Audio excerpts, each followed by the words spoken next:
নমস্কার বন্ধুরা, কেমন আছো সবাই? আশা করছি সবাই ভালো আছো, ভালো থাকার চেষ্টায় আছো, পজিটিভ এনার্জিতে থাকার চেষ্টা করছো। আমি আজ আবারও চলে আসলাম তোমাদের জন্য একটা নতুন রিডিং নিয়ে।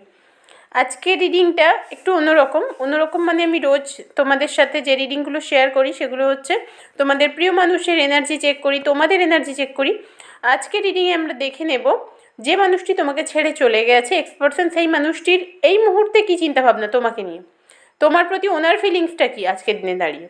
ছেড়ে তো চলে গেছে বুঝলাম, কিন্তু ছেড়ে গিয়ে কি সত্যি ভুলে গেছেন নাকি কিছু অন্তত মনে আছে, সেটা আমরা দেখে নেব আজকের দিনে।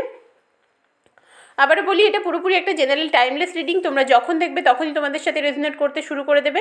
আর যেহেতু এটা জেনারেল রিডিং, সেই কারণে প্রত্যেকের সাথে হয়তো পুরোপুরি রেজোনেট করবেও না। যার সাথে যতটা রেজোনেট করবে, যতটুকু ম্যাচ করবে ততটুকু নেবে, বাকিটুকু ঝেড়ে ফেলে দেবে। কেউ নিজের জীবনের সাথে জোর করে মেলানোর চেষ্টা করবে না। আর এই রিডিং দেখে কেউ নিজের জীবনে কোনো সিদ্ধান্ত নেবে না। একান্তই যদি কোনো সিদ্ধান্ত নেওয়ার থাকে পার্সোনাল রিডিং করিয়ে নিও। পার্সোনাল রিডিংয়ের জন্য বুকিং করতে পারো 9593268445 এই নাম্বারে, অবশ্যই হোয়াটসঅ্যাপ করে। আর যারা হোয়াটসঅ্যাপ করছো প্রত্যেকে একটু ওয়েট করো, সবাই উত্তর পেয়ে যাবে, আমাকে একটু সময় দাও। প্রথমে দেখে নেব তোমাদের এনার্জি, তারপর দেখব তোমাদের X% যিনি ছেড়ে চলে গেছেন, সেই মানুষটি ছেড়ে গিয়েও তোমাকে কি ভুলে যেতে পেরেছেন নাকি মনে আছে কোথাও। আসলে এই টেবিলটা তো নতুন, আমরা তোমাদের বলেছিলাম আগের দিন, তাই একটু অসুবিধা হয় এখানে ক্যামেরা করতে, অভ্যাস হয়ে যাবে। বটমে টাওয়ারের এনার্জি এসেছে, চলো দেখে নেওয়া যাক তোমাদের কি এনার্জি, তোমরা কি অবস্থায় আছো আজকের দিনে দাঁড়িয়ে। তোমাদের এনার্জির চেঞ্জ হয়েছে কি, ফুলের এনার্জিতে আছো, ভালো এনার্জি, একেবারেই বলবো না খারাপ এনার্জি। তবে একটা কথা বলবো, যে মানুষগুলোকে বিশ্বাস করছো, সেটা তোমার নিজের মানুষ হোক, আশেপাশের মানুষ হোক, পরিবারের বন্ধুবান্ধব যেই হোক না কেন, একটু চোখ কান খোলা রেখো।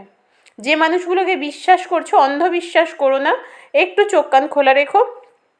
তোমাদের জীবনেও ভালো সময় আসবে। তোমাদের জীবনে এই মুহূর্তে যদি তোমরা স্টাক সিচুয়েশানে থাকো, সেখান থেকে খুব শিগগিরই বেরিয়ে যাবে। স্টাক সিচুয়েশান থেকে তোমরা বেরিয়ে যেতে পারবে নিজেদের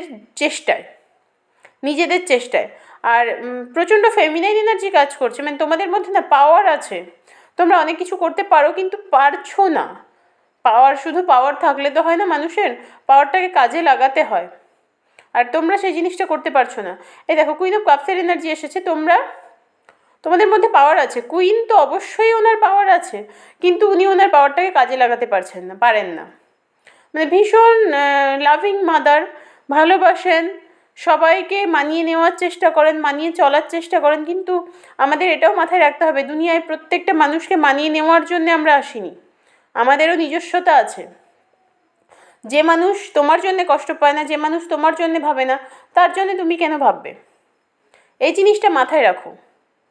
যে মানুষ তোমার কথা ভাবে, সে 10 বার ভাবলে তুমি 100 বার ভাবো, সেটা ঠিক আছে, কিন্তু যে মানুষ একেবারেই ভাবে না, তার জন্য তুমি কেন 100 বার ভাববে? তোমারও তো একটা সেলফ রেসপেক্ট বলে ব্যাপার আছে, তো সেটা মাথায় রেখে নিজের জীবনে এগিয়ে যাওয়ার চেষ্টা করো। নিজের জায়গাটাকে তৈরি করো, শক্ত করো পায়ের নিচের মাটিটাকে, তবেই দেখবে জীবন বদলে গেছে। তোমার যদি নিজের পরিচয় থাকে, তুমি যদি স্টেবল হও, অবশ্যই ফিনান্সিয়ালি স্টেবল হও, জীবন বদলে গেছে, সেটা ছেলে মেয়ে যেই হোক না কেন, প্রত্যেকের ক্ষেত্রে বলছি। যুগ বদলে গেছে, এই নয় শুধু ছেলেরা রোজগার করবে মেয়েরা রোজগার করবে না, প্রত্যেকের ক্ষেত্রে এই একই কথাই বলছি আমি।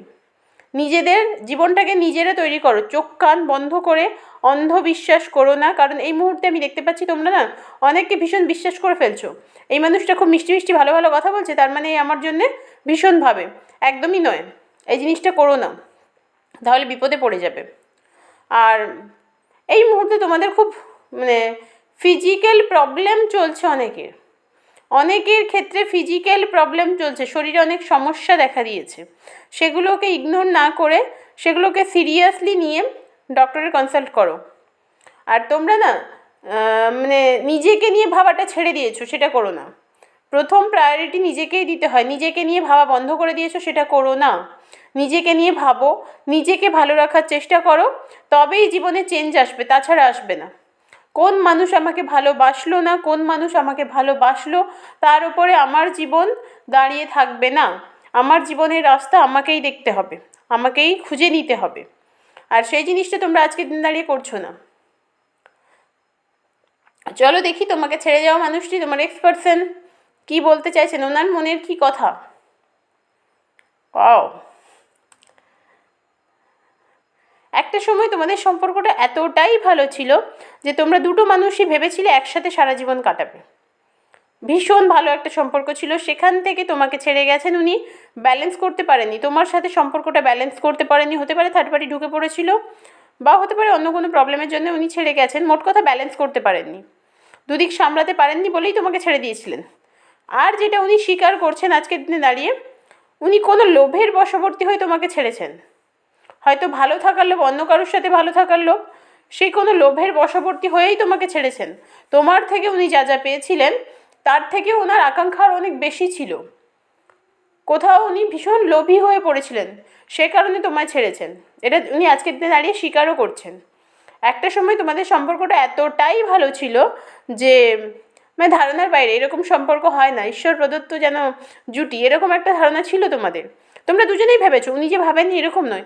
উনিও একটা সময় ভেবেছিলেন যে এই মানুষটার সাথে আমি সারা জীবন কাটিয়ে দিতে পারবো, এই মানুষটার সাথে আমি থাকতে পারবো, ভেবেছিলেন। স্ট্রেংথ ছিল, একটা সময় ছিল। আজকের দিনে দাঁড়িয়ে কিন্তু সেই জিনিসটা নেই। আর টাওয়ার মুভমেন্ট এসেছে, টাওয়ারের কার্ড এসেছে বটমে। তোমাদের সম্পর্কটা ভীষণ খারাপ একটা জায়গায় দাঁড়িয়ে আজকের দিনে। তবে এখন হয়তো সবটা শেষ হয়ে যায়নি, দুজনে দুজনের মনে থেকে গেছো। দুটো মানুষের মনে থেকে গেছো। আর কিছু মানুষের কনস্পিরেসির জন্য তোমাদের সম্পর্কটা নষ্ট হয়েছে। কিছু মানুষ তোমাদের মধ্যে ঢুকে গিয়ে সম্পর্কটাকে মানে ছারখার করে দিয়েছে।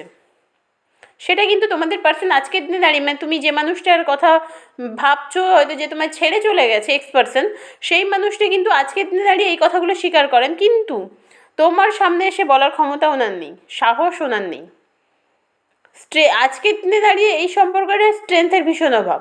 একটা সময় ছিল ভীষণ স্টেবল একটা রিলেশনশিপ ছিল, ঠিকই ছিল, কিন্তু ওই যে ওনার প্রচণ্ড লোভ, ভালো থাকার আকাঙ্ক্ষা ভালো, কিন্তু উচ্চাকাঙ্ক্ষা ভালো নয়। মানে উনি তোমার থেকে যা যা পেয়েছেন তার থেকেও অনেক বেশি চেয়েছিলেন। উনি ভেবেছিলেন যে তোমাকে ছেড়ে গেলে উনি আরও ভালো থাকবেন, সেটা তো আলটিমেট হয়নি। সেই কারণে উনি আজকে স্বীকার করছেন যে ওনার লোভ ওনাকে শেষ করে দিয়েছে, ওনার লোভ ওনাকে ধ্বংস করে দিয়েছে। আর প্রচুর মানুষ না তোমাদের সম্পর্কে ঢুকে পড়েছিল, সেটা কাছের মানুষ হতে পারে, ফ্যামিলি পার্সন হতে পারে, সেই কারণে তোমাদের সম্পর্কটা নষ্ট হয়ে গেছে।